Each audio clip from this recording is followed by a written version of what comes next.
Battery চালিত রিক্সা বা autorickshaw বলতে কোনগুলোকে বোঝানো হয়েছে, আমরা কোনগুলো বন্ধ করতে যাচ্ছি? প্যাডেল দিয়ে চালানো বাদে আর সিএনজি অটোরিকশা বাদে বাকি যা কিছু আছে সব বন্ধ, এমন কথা কি প্রশাসন বলেছে? সেই বিষয়টিও পরিষ্কার নয়। এই জায়গাটি আমার মনে হয় খোলাসা করা দরকার। মানুষ অনেক বেশি কনফিউজড হচ্ছে, চালক যারা তারা কনফিউজড হচ্ছে, মালিক যারা তারা কনফিউজড হচ্ছে।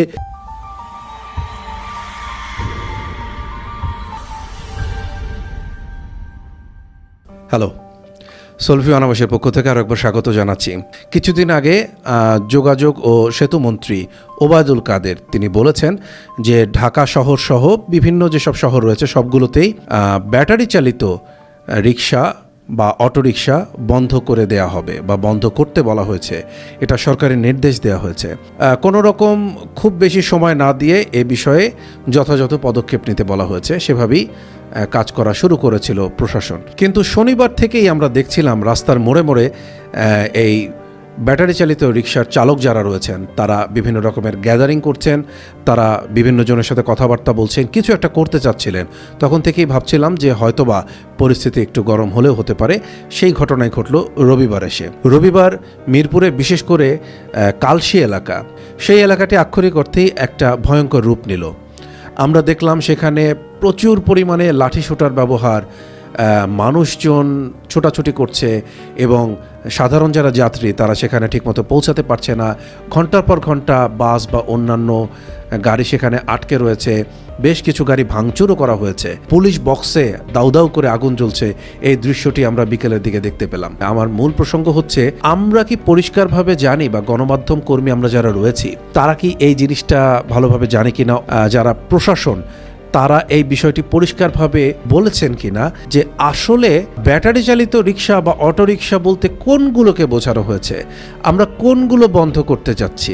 এক ধরনের ব্যাটারি চালিত রিক্সা আমরা জানি যে সাধারণ রিক্সার পেছনে ব্যাটারি সেট করে সেই রিক্সাটাকে চালিয়ে নিয়ে যাওয়া। আর বহু জায়গায় দেখেছি যেগুলো 3 হুইলার অর্থাৎ অটো বলে যেগুলোকে। আবার কোনো কোনো ক্ষেত্রে আমরা দেখেছি যে রিক্সাই একটু মডিফাই করে পেছনে একটা শক্তপোক্ত কোনো একটা ফ্রেম দিয়ে তারপর ইঞ্জিনের মতো মোটর টোটর কিছু একটা বসিয়ে তারপর সেটা চলছে। মানুষ কিন্তু আসলে কনফিউজড এবং যারা আন্দোলন করছে তারাও কনফিউজড। আসলে কোনগুলো বন্ধের কথা বলেছে? সবগুলোই কি বন্ধের কথা বলা হয়েছে? তাহলে একরকমের হিসাব। যদি রিক্সা, সাধারণ যে রিক্সা তার পেছনে ব্যাটারি লাগিয়ে চালানোর যে বাহনগুলো আমরা দেখতে পাই, শুধুমাত্র কি সেগুলো বন্ধ করতে বলেছে? তাহলে কিন্তু আর এক ধরনের হিসাব। অথবা এই দুটোর পাশাপাশি অন্য যেসব 3 হুইলার রয়েছে বিভিন্ন মাল্টি কালারের আমরা দেখি, এমনকি মহাসড়কেও চলতে দেখি, সেগুলো বন্ধ করতে বলেছে। তাহলে সেগুলো নিয়েও কিন্তু আলাদা হিসাব। আসলে কোনটা বন্ধ করতে বলেছে আমরা কেউ পরিষ্কার নই।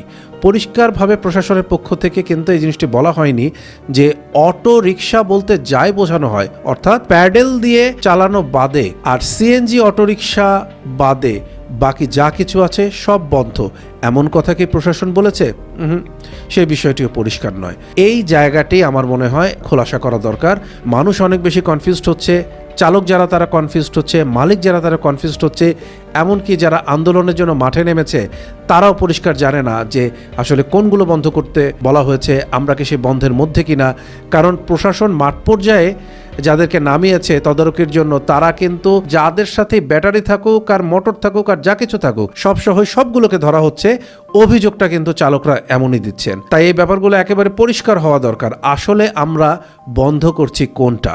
নিশ্চয়ই কর্তৃপক্ষ এই ব্যাপারে মনোযোগ দেবেন এবং জানাবেন। একই সাথে যারা আন্দোলন করছে তাদের দাবি হচ্ছে যে আমাদেরকে সময় দেয়া হোক। কোনো কিছু বন্ধ করবার তো বেশ কিছু ধাপ রয়েছে, সেই ধাপগুলো মেনটেন করে তারপর বন্ধ করুক। হঠাৎ করে বলা হলো বন্ধ, তাই আমরা বন্ধ করে দিতে বাধ্য হলাম। আমাদের অনেকে ঋণ রয়েছে, আমরা ঋণ করে এগুলো নামিয়েছি, তাহলে আমরা কেমনভাবে চলবো? তাদেরও নানা রকমের যুক্তি আছে।